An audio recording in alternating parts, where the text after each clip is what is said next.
The book of Numbers, chapters 6 and 7.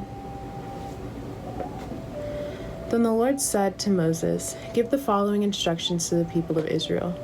If any of the people, either men or women, take the special vow of a Nazirite, setting themselves apart to the Lord in a special way, they must give up wine and other alcoholic drinks. They must not use vinegar made from wine or from other alcoholic drinks. They must not drink fresh grape juice, and they must not eat grapes or raisins.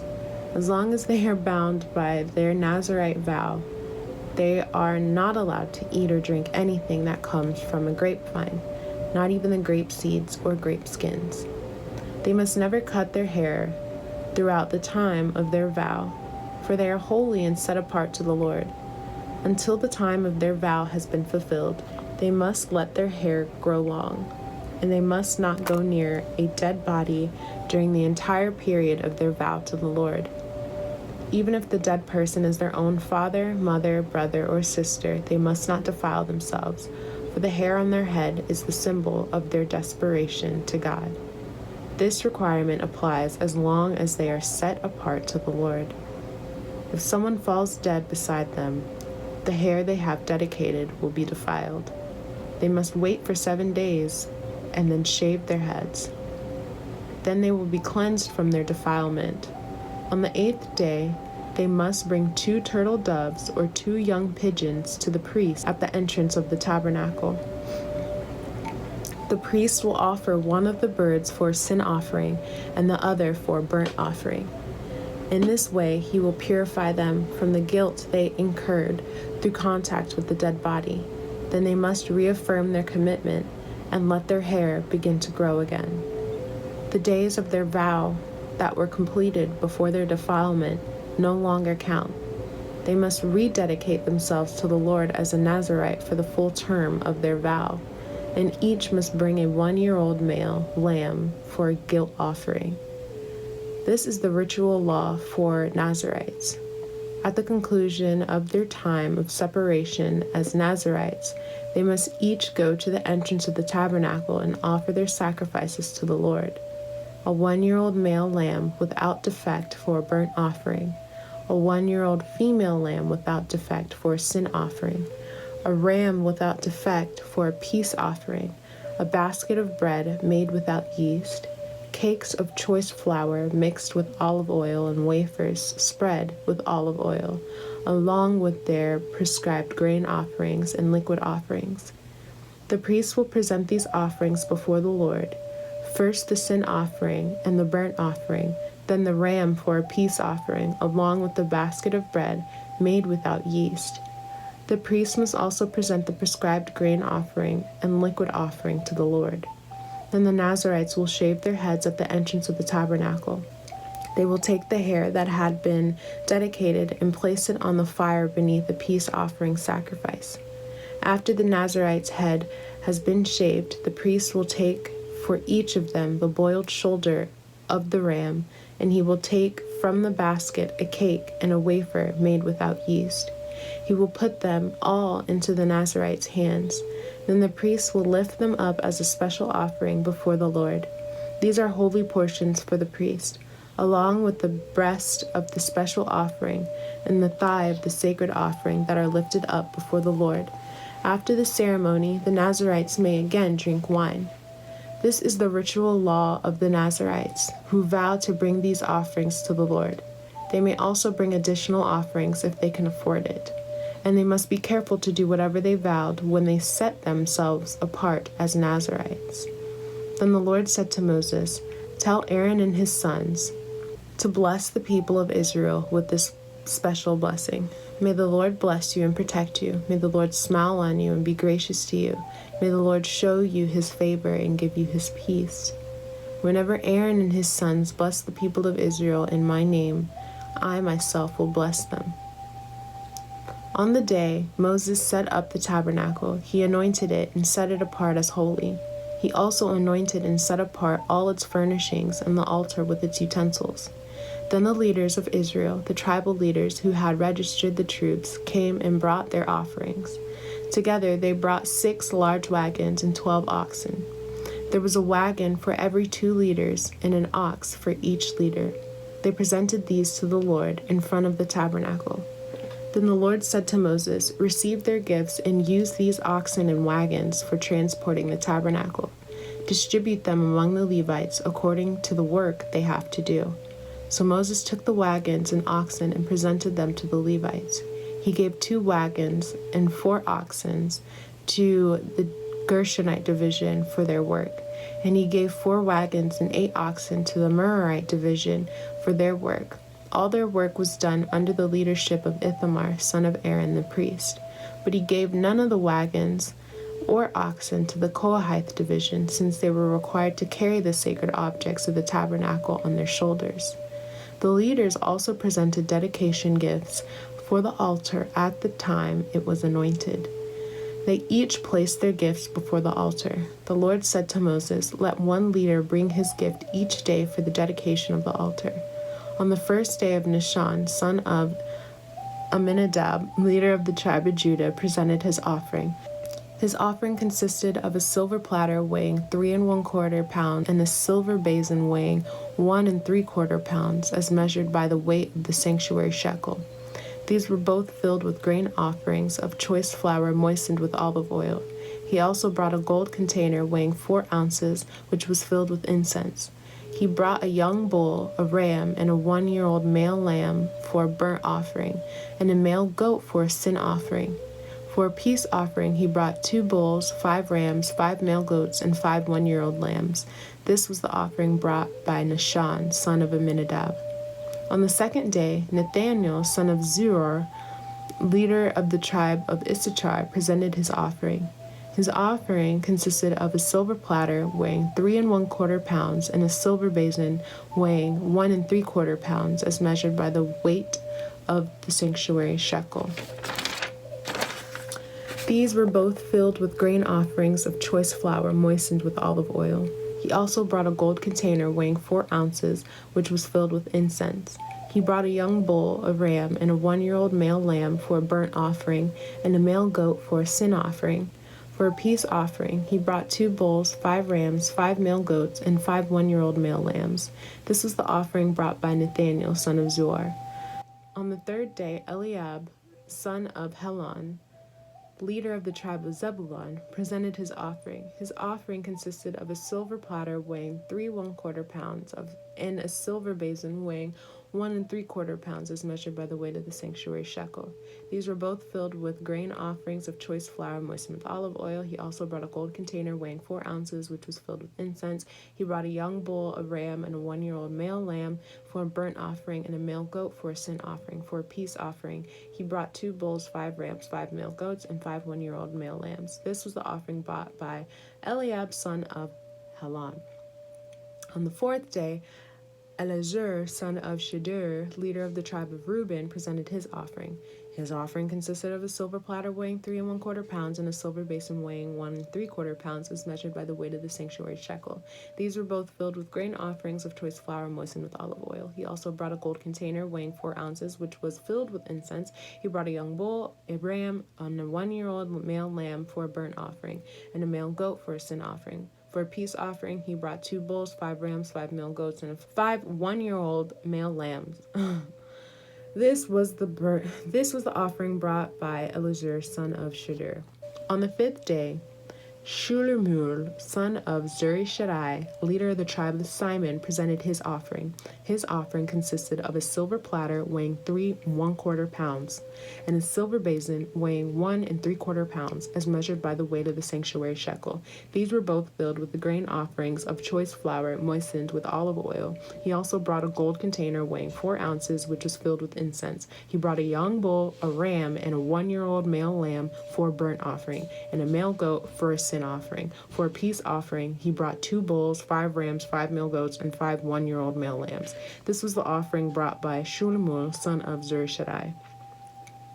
On the 6th day, Eliasaph, son of Duel, leader of the tribe of Gad, presented his offering. His offering consisted of a silver platter weighing 3¼ pounds and a silver basin weighing 1¾ pounds, as measured by the weight of the sanctuary shekel.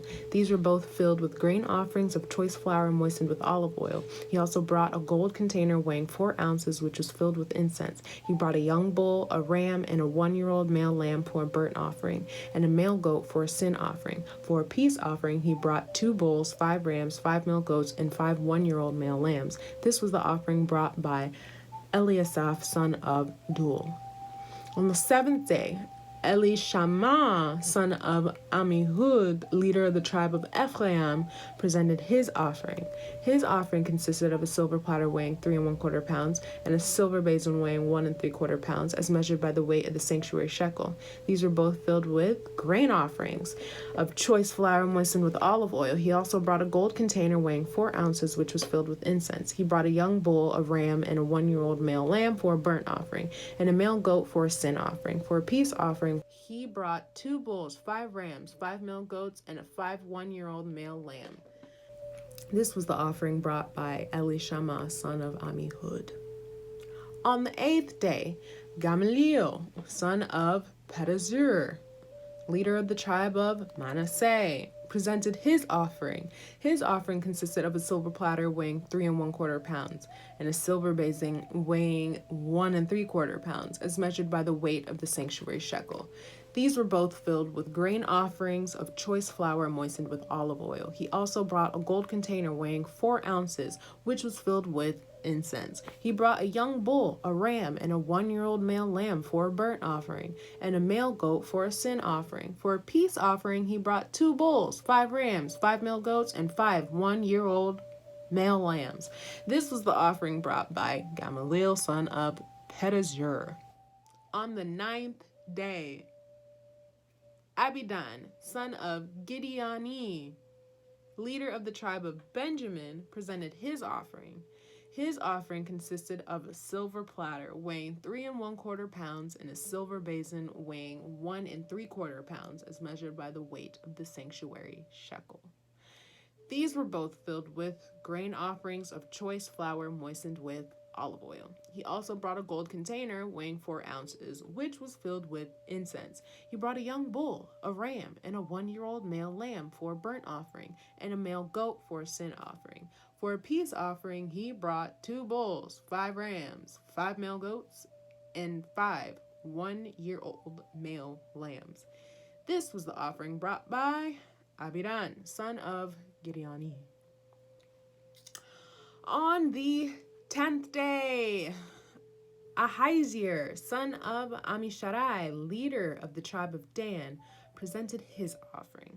His offering consisted of a silver platter weighing 3¼ pounds and a silver basin weighing 1¾ pounds, as measured by the weight of the sanctuary shekel. These were both filled with grain offerings of choice flour moistened with olive oil. He also brought a gold container weighing 4 ounces, which was filled with incense. He brought a young bull, a ram, and a 1-year-old male lamb for a burnt offering, and a male goat for a sin offering. For a peace offering, he brought 2 bulls, 5 rams, 5 male goats, and 5 1-year-old male lambs. This was the offering brought by Ahaziah, son of Amishadai. On the 11th day, Pagiel, son of Ochran, leader of the tribe of Asher, presented his offering. His offering consisted of a silver platter weighing 3¼ pounds and a silver basin weighing 1¾ pounds, as measured by the weight of the sanctuary shekel. These were both filled with grain offerings of choice flour moistened with olive oil. He also brought a gold container weighing 4 ounces, which was filled with incense. He brought a young bull, a ram, and a 1-year-old male lamb for a burnt offering, and a male goat for a sin offering. For a peace offering, he brought 2 bulls, 5 rams, 5 male goats, and 5 1-year-old male lambs. This was the offering brought by Pagiel, son of Ochran. On the 12th day, Ahira, son of Enan, leader of the tribe of Naphtali, presented his offering. His offering consisted of a silver platter weighing 3¼ pounds and a silver basin weighing 1¾ pounds, as measured by the weight of this sanctuary shekel. These were both filled with the grain offerings of choice flour moistened with olive oil. He also brought a gold container weighing 4 ounces, which was filled with incense. He brought a young bull, a ram, and a 1-year-old male lamb for a burnt offering, and a male goat for a sin offering. For a peace offering, he brought 2 bulls, 5 rams, 5 male goats, and 5 1-year-old male lambs. This was the offering brought by Ahira, son of Enan. So, this is the dedication offering brought by the leaders of Israel at the time the altar was anointed. 12 silver platters, 12 silver basins, and 12 gold incense containers. Each silver platter weighed 3 1/4 pounds, and each silver basin weighed 1 3/4 pounds. The total weight of the silver was 60 pounds, as measured by the weight of the sanctuary shekel. Each of the 12 gold containers that was filled with the incense weighed 4 ounces, as measured by the weight of the sanctuary shekel. The total weight of gold was 3 pounds. 12 young bulls, 12 rams, and 12 1-year-old male lambs were donated for the burnt offerings, along with their prescribed grain offerings. 12 male goats were brought for the sin offerings. 24 bulls, 60 rams, 60 male goats, and 60 1-year-old male lambs were donated for the peace offerings. This was the dedication offering for the altar after it was anointed.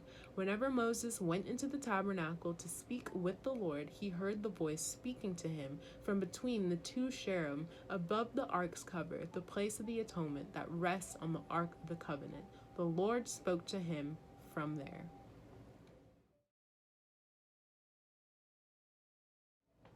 I think this is like the most perfect time to kind of interject. And I know I said I wasn't going to add anything to this in my interpretation, but I really cannot stress this enough. This is why we must be thankful and grateful for Jesus Christ himself. Because literally, if all you have to do to get right with God and not to have all these different types of offerings, incense and sacrifices, and do all these rituals and religious stuff, and all you have to do is just accept Jesus Christ into your heart, mind, soul, and spirit, and love him with everything inside of you, and just like obey his commands and love God for bringing Jesus down for us, and just to believe in someone and something that you have never seen before, just to have right standing with God, instead of having to do all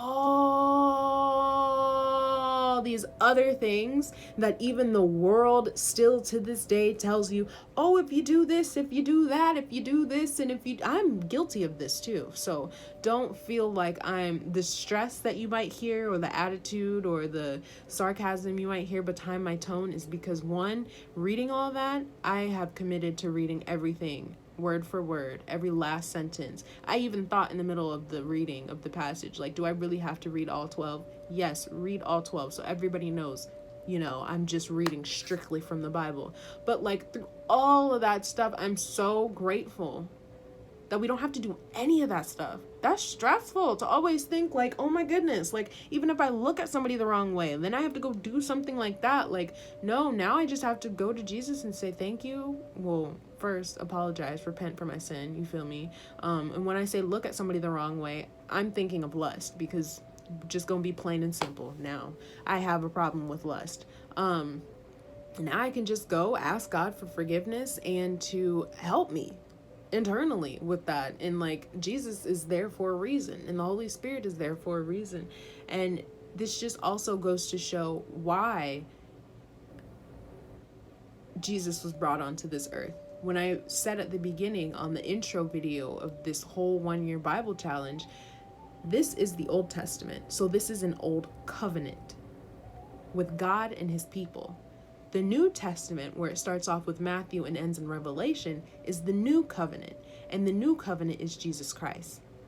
I am so thankful, God, and this is just my praise to you right now, just so thankful for Jesus. Like, even through all the confusion and information that is out here in this world on things that we could be doing to like heal and, get over guilty consciences and just like become better people, and to get over just even human parts of ourselves. I'm just thankful for Jesus, and I'm just so thankful for you sending him down, because this is ridiculous, dog. I'm not trying to disrespect God when I say that though either, but like, I think even God knew, like, these humans can't keep up with this. And that's why I'm saying, like, stay along the course of this whole entire 1-year journey, because once the Old Testament ends, you come to realize God is like, these people really can't do this on their own by doing all of these carnal things of like the materials and stuff given to us here on this earth.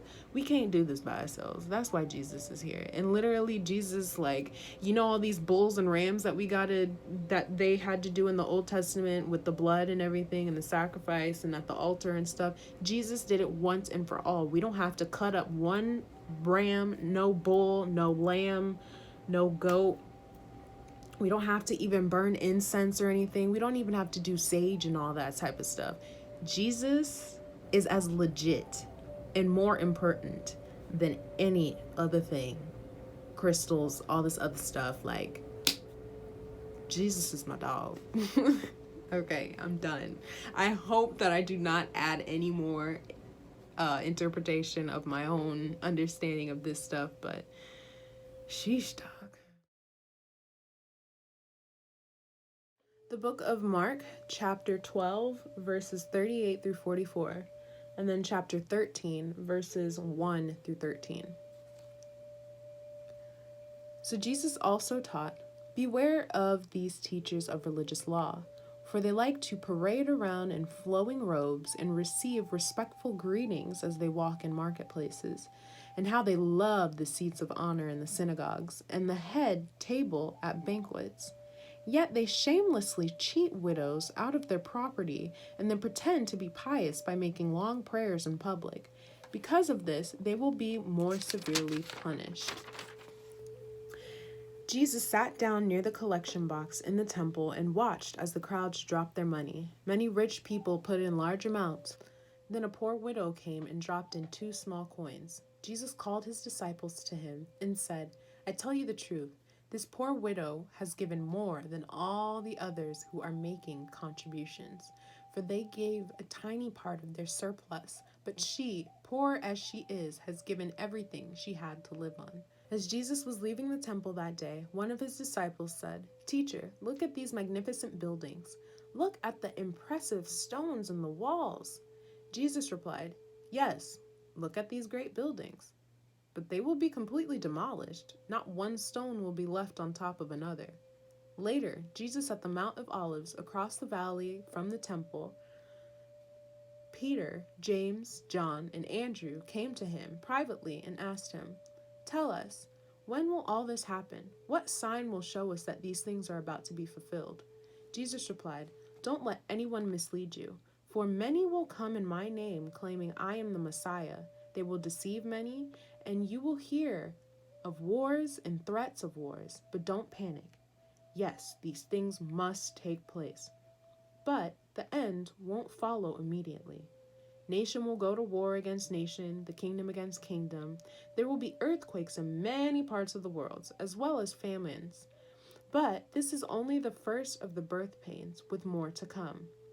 When these things begin to happen, watch out. You will be handed over to the local councils and beaten in the synagogues. You will stand trial before governors and kings because you are my followers. But this will be your opportunity to tell them about me. For the good news must first be preached to all nations. But when you are arrested and stand trial, don't worry in advance about what to say. Just say what God tells you at that time. For it is not you who will be speaking, but the Holy Spirit. A brother will betray his brother to death. A father will betray his own child. And children will rebel against their parents and cause them to be killed. And everyone will hate you because you are my followers. But the one who endures to the end will be saved. The book of Psalms, chapter 49. Listen to this, all you people. Pay attention, everyone in the world, high and low, rich and poor. Listen, for my words are wise, and my thoughts are filled with insight. I listen carefully to many proverbs, and solve riddles with inspiration from a harp. Why should I fear when trouble comes, when my enemies surround me? They trust in their wealth and boast of great riches, yet they cannot redeem themselves from death by paying a ransom to God. Redemption does not come so easily, for no one can ever pay enough to live forever and never see the grave. Those who are wise must finally die, just like the foolish and senseless, leaving all their wealth behind. The grave is their eternal home, where they will stay forever.